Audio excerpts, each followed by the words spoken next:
अस्सलाम वालेकुम दोस्तों, मैं हूं उस्मान मंशा और आप देख रहे हैं सोशल ऋतु टीवी। दोस्तों, आज की इस वीडियो में मैं आपको मुस्तफ़ा अली के बारे में 8 ऐसी बैक स्टेज स्टोरीज बताऊंगा जिन पर आप शायद यकीन ना करें, लेकिन ये सारी स्टोरीज हकीकत पर मबनी हैं। और अगर आप मुस्तफ़ा अली के फैंस हैं तो आपको ये वीडियो आखिर तक जरूर देखनी चाहिए। तो चलें बिना देर किए शुरू करते हैं।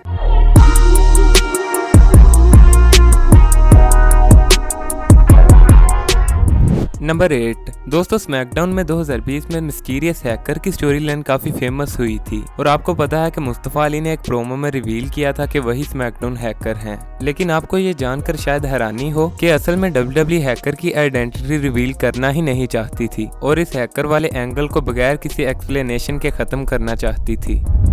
नंबर 7। दोस्तों, रेसलिंग की दुनिया में मुस्तफ़ा अली बहुत ही रेस्पेक्टेड रेसलर हैं और रेसलिंग कम्युनिटी में इनकी बहुत ही पॉजिटिव रेप्यूटेशन है। और इसकी एक मिसाल उस वक्त सामने आई जब 2020 में मुस्तफ़ा अली ने इंडिपेंडेंट रेसलिंग प्रमोशंस की हेल्प की, क्योंकि पेंडेमिक की वजह से उन्हें बिल्कुल भी रेवेन्यू जनरेट नहीं हो रहा था और वो अपने रेसलर्स को पे नहीं कर पा रहे थे। लेकिन फिर मुस्तफ़ा अली ने उन्हें रीच आउट किया और उनके तमाम रेसलर्स को पे करते हुए उनका ध्यान डोनेशंस की तरफ दिलाया और इन डोनेशन से इन कंपनीज को काफी मदद मिली। नंबर 6। दोस्तों, केविन ओवेंस WWE में एक बड़ा नाम है जो कि WWE के लिए बहुत इंपॉर्टेंट रेसलर हैं। दोस्तों, इन्होंने एक स्टोरी शेयर की WWE की एक सीरीज राइड अलोंग के बारे में, जिसमें रेसलर्स एक टाउन से दूसरे टाउन गाड़ी में राइड करते हैं और केविन ओवेंस, सैमी ज़ेन और क्रिस जेरिको के साथ इसकी एक एपिसोड पहले भी फीचर कर चुके थे और इन्हें सैमी ज़ेन के साथ एक एपिसोड दोबारा फीचर करने का मौका दिया गया। लेकिन दोस्तों, केविन ओवेंस ने सैमी ज़ेन की बजाय मुस्तफ़ा अली और अपोलो क्रूज को चूज किया और इनके साथ राइड अलोंग की एक एपिसोड फीचर की और इससे आप मुस्तफ़ा अली की WWE में रेपुटेशन का अंदाजा लगा सकते हैं। नंबर 5। दोस्तों, जब मुस्तफ़ा अली नए WWE में आए तो इन्होंने एक फेस रेसलर के तौर पर डेब्यू किया, मगर WWE ने इन्हें एक एंटी अमेरिकन हील कैरेक्टर देने का फैसला किया, जैसा कि WWE में दूसरे मुसलमान रेसलर्स करते थे, जिनमें आयरन शेख और मोहम्मद हसन शामिल हैं। लेकिन दोस्तों, मुस्तफ़ा अली ने इस तरह का रेशियली स्टीरियोटाइप कैरेक्टर करने से साफ इनकार कर दिया और मुस्तफ़ा अली का कहना था कि इससे पब्लिक और खास तौर पर बच्चों के जहन में मुसलमानों का एक गलत इमेज बनता है, इसलिए वो ऐसा कैरेक्टर बिल्कुल नहीं करेंगे।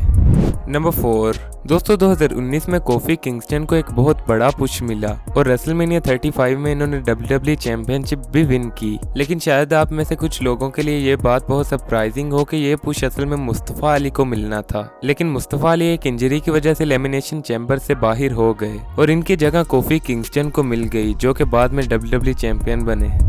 नंबर 3। दोस्तों, एरिक बिशॉफ WWE के एक लेजेंडरी मैच प्रोड्यूसर और मैनेजर रहे हैं और 2019 में WWE स्मैकडाउन में इन्हें एक बहुत क्रिएटिव रोल मिला, जहां पर ये एक तरह के मैनेजर थे। और शायद आपके लिए ये बात नहीं हो, लेकिन ये मुस्तफ़ा अली को एक बहुत बड़ा पुश देना चाहते थे, जिसका अंदाजा आप मुस्तफ़ा अली की 2019 की बुकिंग से लगा सकते हैं। और मुस्तफ़ा अली को WWE चैंपियनशिप की अपॉर्चुनिटी देना भी इन्हीं का प्लान था, जो कि इंजरी की वजह से कोफी किंगस्टन को मिल गई। लेकिन 2019 के आखिर में WWE ने इन्हें फायर कर दिया, जिसके बाद से मुस्तफ़ा अली को इतनी अच्छी बुकिंग नहीं मिल सकी। मगर एरिक बिशॉफ आज भी मुस्तफ़ा अली की तारीफ करते हैं और सोशल मीडिया पर मुस्तफ़ा अली के लिए पॉजिटिव कमेंट्स लिखते हैं।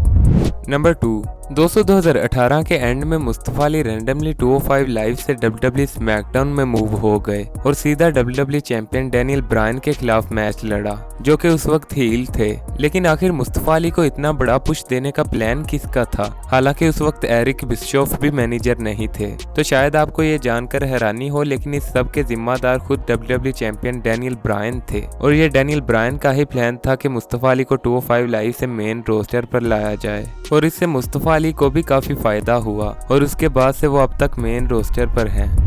नंबर 1। दोस्तों, 2019 के money in the bank ladder match में मुस्तफ़ा अली की परफॉर्मेंस बहुत अच्छी थी, लेकिन आखिर में ब्रोक लेसनर ने आकर मैच जीत लिया। लेकिन आपको ये जानकर शायद हैरानी हो कि असल में WWE का पहले प्लान था कि मुस्तफ़ा अली को मनी इन द बैंक जितवाया जाए और एरिक बिशॉफ मुस्तफ़ा अली को mister money in the bank बनाना चाहते थे। लेकिन बाद में ब्रोक लेसनर के रिटर्न का प्लान सामने आया, जिसके बाद विंस मैकमैन ने यह फैसला किया कि mister money in the bank Brock Lesnar ही बनेंगे और इस तरह मुस्तफ़ा अली के हाथ से एक बहुत बड़ी अपॉर्चुनिटी निकल गई। दोस्तों, ये थी मुस्तफ़ा अली के बारे में बैक स्टेज स्टोरीज। अगर आपको ये वीडियो पसंद आई हो तो इसे लाइक जरूर करें और कमेंट सेक्शन में बताएं कि आपको इनमें से कौन सी स्टोरी सुनकर सबसे ज्यादा हैरानी हुई। और ऐसी मज़ीद वीडियोस के लिए हमारे चैनल को भी सब्सक्राइब कर लें।